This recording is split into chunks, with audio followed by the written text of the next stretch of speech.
Where are you at, my lizardman? There you are. Let's get into the battle now. All right. So going into the second battle for the best of three between Sadao and Amber. Time to see who comes out on top. And now, are they the other way around? It seems so. Or did I just have it backwards the whole time? Well, damn. Looks like we'll just have it backwards this time around, but you guys know what's going on, right? So my apologies.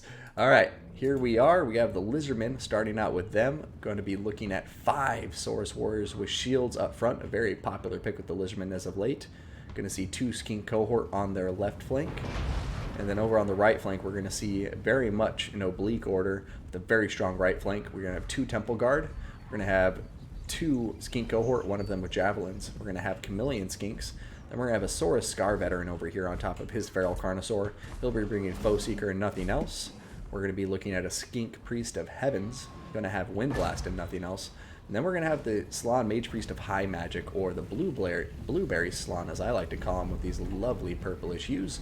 He's going to have Banishment, Shield of the Old Ones, Blood Statuette of Spite, I think. Yep. As well as the Aura of Quetzal, Tempest, Hand of Glory, Apotheosis, Greater Arcane Conduit, and the Shield of Sapphire. Now for the Vampire Coast, we are going to be looking at an army that, oh, whoa, let me slow this down. This is an interesting army. We're going to have 3 Zombie Pirate Deckhand mobs, make that 5, 2 in the back as well. He's going to have 2 units of Zombie Pirate Deckhand mob with pole arms. We're going to be looking at the ROR Black Spot Zombie Handgunners, and there's going to be 2 additional handgunners on top of it. From there, we're going to see 2 units of Depth Guard. These guys are going to be very capable in combat against Saurus Warriors and the like. We're going to have a unit of Carronade, just 1 artillery piece by the looks of it. And then last but not least, we're going to see a Rotting Leviathan over here. Very big, heavy-hitting monster unit. We're going to have some animated Hulks. Don't see these every day. Basically the first version of a ogre we're going to see in this game. And then we're going to be looking at Count Noctilus himself on foot with Captain Roth's Moondial, Wraithstorm, Arcane Conduit, Invocation of Nehek, and the Drowned Dead. So, let's go ahead and pop this into full speed again, and here we go. The battle's begun. Handgunners firing away at the Saurus Warriors with shields. The Saurus Warriors do have bronze shields, so they'll be able to negate an incoming 35% of small arms fire. It does not apply to artillery. And yeah, in comes the frontline engagements, and I really worry about the Vampire Coast here with their infantry just getting completely overwhelmed by the Saurus Warriors. Now, Depth Guard, the 2 of them will be able to put up a very good fight against Saurus Warriors. They would win that combat, actually, but with the number of Saurus Warriors on the field, I do struggle to see how they're going to do. Meanwhile, over here, we're going to be seeing that a Wind Blast come down on top of that zombie pirate gunnery mob, doing quite a lot of damage. Over here, we're going to look and see the animated Hulks chasing down the Saurus Scar Veteran with the help of some Zombie Pirate Deckhand mob with pole arms. And yeah, this is an interesting fight, to say the least. Rotting Leviathan over here trying to help out the infantry engagements, but it looks like he's going to call that off and maybe come over here to help support in the monster engagement. But right now he's sitting around doing nothing. Time is precious here. He needs to help out, decide what he's going to do. Although at this point I would probably abandon this combat and just focus on the infantry combat and then turn to face the rest of the Lizardman army as they approach. Banishment coming down over here, going to narrowly miss the Depth Guard, but look at this! It's going for him! Oh, Wind Blast coming down and the Banishment, and it looks like the Depth Guard are going to escape unscathed for the most part.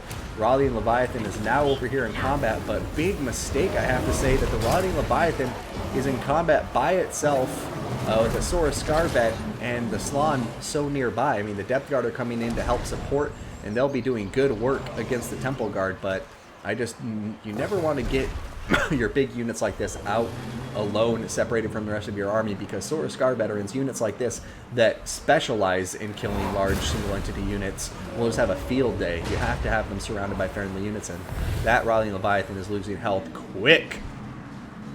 Over here, Looks like we have the Saurus Warriors getting into the back lines, and now they're on top of Zombie Pirate Handgunners. That's a big problem for the Vampire Coast. It just looks like the Lizardmen are starting to overwhelm Amber's forces here. The Depth Guard doing good over here, pinning down some of these Saurus Warriors. Should be able to kill them off, but yeah, at this point it's just looking really strong for the Lizardmen in spite of the balance of power staying instead even. Count Noctilus, where did you go? Aha! Count Noctilus over here fighting with some Saurus Warriors with shields. Moving forward, I definitely think the Rotting Leviathan and Count Noctilus need to be an inseparable duo. These guys need to stick together. Count Noctilus with his huge bonus versus large and his armor-piercing damage. Very valuable unit.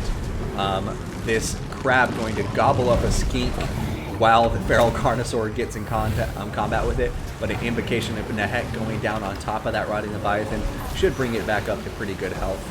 Over here, we're going to see that Zombie Gunnery Mob unit getting summoned.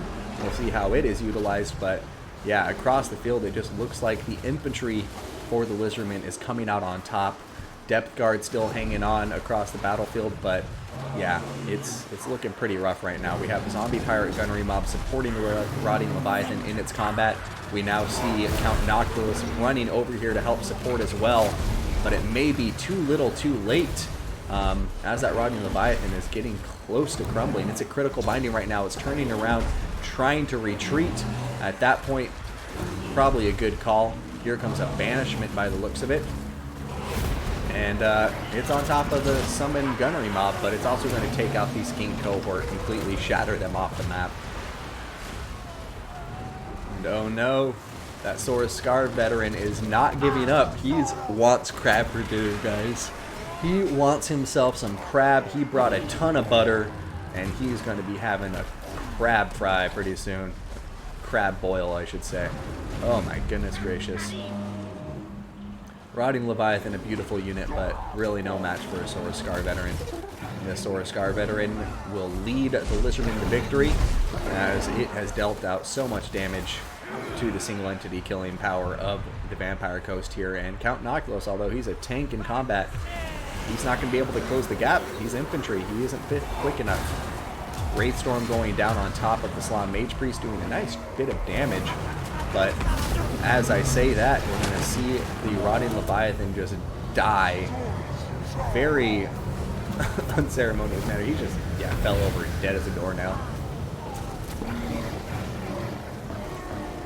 Noctilus is getting tied up by all of these Lizardmen forces, and yeah, the balance of power, I think, is saying it all. So at this point, you know, don't want to skip through games too quickly, but I think this game is over, and with the technical issues we've had, I want to get on to some other battles so we don't spend too much time.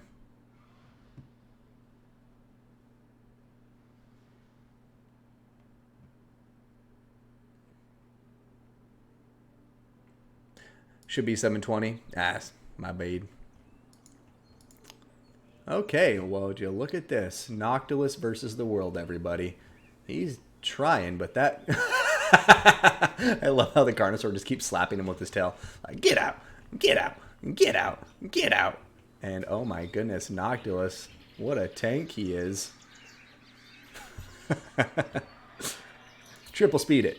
Oh my goodness, look at him. He's still duking it out. There goes the Shatter. That's a GG, and we're going to be looking at a 2-0 victory here for Sadao over Amber.